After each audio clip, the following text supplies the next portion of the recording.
আজকের আয়োজনে তৈরি করে দেখাবো গ্রামীণ স্টাইলে নোয়াখালীর বিখ্যাত মেরা পিঠা বা সাইয়া পিঠার রেসিপি। হ্যালো এভরিওয়ান, আসসালামু আলাইকুম। আমন্ত্রণ জানাচ্ছি লিজাস কিচেন থেকে।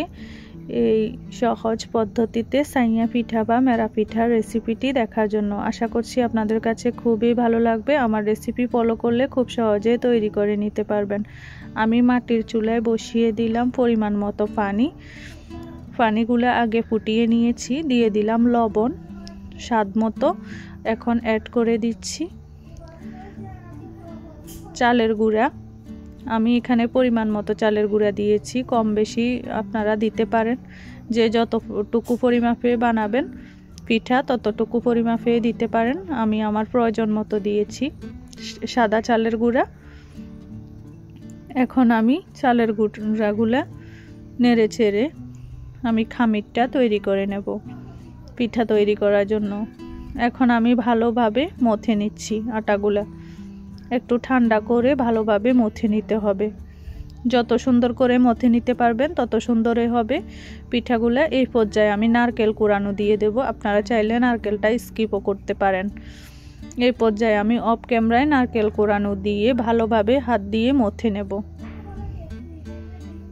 এই তো ভালোভাবে মথে নিয়েছি। আমি পারফেক্ট একটি ডো তৈরি করে নিলাম। এখন হাত দিয়ে ঘুরিয়ে ঘুরিয়ে কিভাবে তৈরি করতেছি আপনারা দেখে বুঝে নিতে হবে। এই যে দেখেন, হাত দিয়ে ঘুরিয়ে ঘুরিয়ে গোল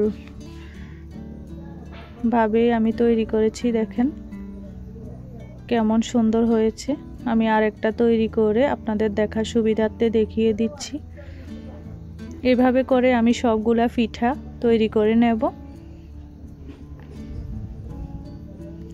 এই তো এতক্ষণ পর্যন্ত আমার মায়ে তৈরি করেছে। এখন আমি একটা তৈরি করে দেখিয়ে দিচ্ছি আপনাদেরকে খুব সহজভাবে।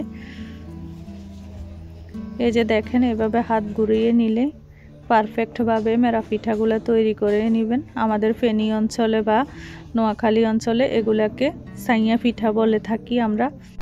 এই তো সবগুলা পিঠা আমি তৈরি করে নিলাম। এখন ভাপ দেওয়ার জন্য রেডি করে নেব। আমি খুব সহজ পদ্ধতিতে দেখিয়ে দেব কিভাবে ভাপ দিয়েছি পিঠাগুলা। আমি একটা স্টিনার নিয়ে নিয়েছি।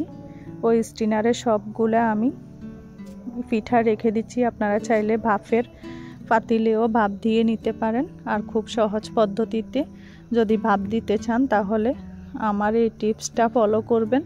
এরকম স্টিনারগুলোতে সবগুলা পিঠা দিয়ে একটা পাতিলে পানি ফুটিয়ে নেবেন।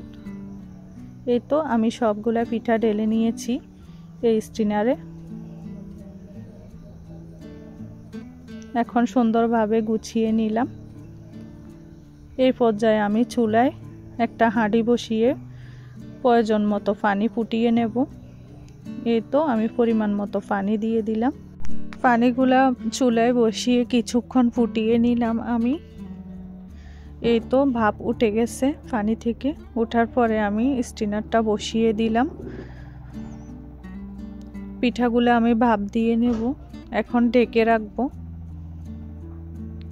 এই তো এই পর্যায়ে আমি ঢেকে দিচ্ছি পিঠাগুলা। এই তো ভালোভাবে ঢেকে দিলাম। চুলার আঁচ হাই হিটে দিয়ে আমি পিঠাগুলা ভাপিয়ে নেব। কিছুক্ষণ জাল করার পরে দেখেন পিঠাগুলা পারফেক্টভাবে ভাপ দেওয়া হয়ে গেছে। আবারও আমি ঢেকে আরও কিছুক্ষণ ভালোভাবে জাল করে ভাপ দিয়ে নেব। আপনারা চাইলে ভাপের পাতিলেও ভাপ দিয়ে নিতে পারবেন। এরকম মেরা পিঠার ভাপের পাতিল রয়েছে, ওই পাতিলগুলোতেও করে নিতে পারেন। আর খুব সহজ পদ্ধতিতে চাইলে আমার মতো একটা স্টিনারে বসিয়ে দিতে পারবেন। খুব সহজে তৈরি হয়ে যাবে এই মেরা পিঠাগুলা। এগুলা আমাদের অঞ্চলে শীতের দিনে খুব বিখ্যাত পিঠা, সবাই পছন্দ করে খেতে। আপনাদের যদি ভালো লাগে বাসায় অবশ্যই ট্রাই করবেন। আমি গ্রামীণ স্টাইলে মাটি চুলায় তৈরি করে আপনাদের সাথে শেয়ার করলাম। এই পিঠাগুলো আমার খুব পছন্দের, আমার কাছে অনেক ভালো লাগে। আপনাদের যদি ভালো লেগে থাকে তাহলে কমেন্টস বক্সে এসে আপনাদের মতামত জানাবেন। আর যদি আরও নতুন নতুন রেসিপি পেতে চান তাহলে আমার চ্যানেলটি সাবস্ক্রাইব করে পাশের বেল বাটনটি অন করে দিবেন। ফেসবুক পেজ থেকে দেখে থাকলে পেজটা ফলো করে দিবেন। খুব সহজে আমার নতুন রেসিপিগুলো আপনাদের কাছে পৌঁছে যাবে। আর প্রতিদিনের রেসিপিগুলো আপনারা দেখে শিখে নিতে পারবেন। আমার রেসিপিগুলোতে অনেক কিছুই শেখার আছে। আমি খুব সহজ পদ্ধতিতে রেসিপিগুলো করি। এই যে দেখেন, একটা পিঠা ভেঙে দেখিয়ে দিলাম। অনেক সফট হয়েছে, অনেক ভালো লেগেছে খেতে। সবাই ভালো থাকবেন। আল্লাহ হাফেজ।